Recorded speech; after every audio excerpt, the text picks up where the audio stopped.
Rachel, the simanyo banebye njogera nkyabitegeera. You babe, won the boat. Ne batuvuga kati webatuvuze, remember babavuga ne babateeka wakati so that you people can enjoy in the middle of the lake. Okitegeera. Kati webatuvuze ne bateeka wakati. It was okay, it was fun. Nekiparkinga awo wakati and people were having fun. Tunyumira. Everything was okay. So, at some point, this to my side, this is how it was. Because some people were saying, water is coming from down. Okitegeera. Naye abamu obedda tebakifaako. Jjukira abantu obedda bali mu kunywa Rachel. Bali mu kunywa, some guys bali badde bagaya obukoola. Others just know. Abamu badde basmoking a shisha. People were having fun. It was fun. Kati water was coming from down. None of us noticed. Nti amazzi gakola ki gajja. Kati these guys who control it. Guy yasoose kujja n'atugamba bannange mutuule. Like temwetulira side emu mutuule mu balancing eryato. Of course people were drunk, people couldn't listen. Mutuule mu balancing eryato nga teri awulira.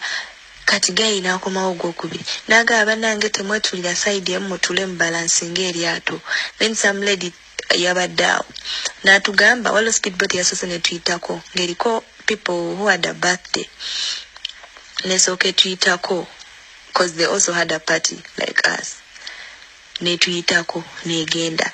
Kati bebu n'atugamba mboba agenze late oba battery oba what, something like that.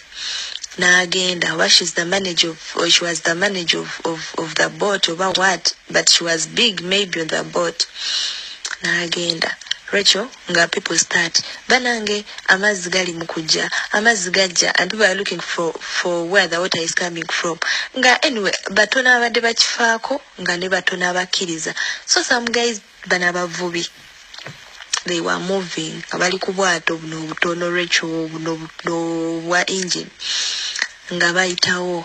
And guys were like, banange, ababasajja. Banange mwe eryato ligenda kubbira biki? Nga oloza abantu bawulira Rachel. Eryato ligenda kubbira abaagala batwala mujje tukole ki? Mujje tubatwale.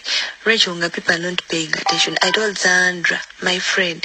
Then some other guys tani bagamba nange mulaba eryato temumanyi mazzi gye gava ki akakituufu eryato ligenda kubbira. Kati kuliko obujje we mufulumira kati nga we batadde ka boat. Jjukira eryato ffe lyali liyimiridde nga batadde ka boat awo nga bagayi bagamba naye abagenda. So guys started jumping on the boat.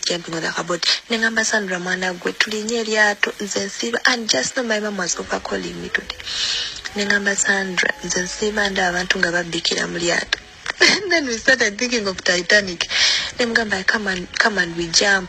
And then she was like, Rachel, guy natugamba mwe mugende, and other guys were moving on like ngabalinya. Twagenze like 15 people. Twabadde bangi. Nga tulinya with my friend. Nga tugenda. Tugenda. Then some other guy also came with a kabot. He had come to rescue these ones. Nabagamba. Kati ffe tuba tudokinze. Tutuse. Nga they tell us mbwe lyato mbwe abantu babbikidde ne bafiira mu lyato. Rachel. Me, I'm even still here. Even my friend, like Sandra, naye takyategeera agamba Rachel mukama akuuma bukuumi ko mukama atukumye bukuumi. But we didn't know where water was coming from. Ate to make matters worse, tekubadde life jackets. A few people had life jackets. Tekubadde life jackets.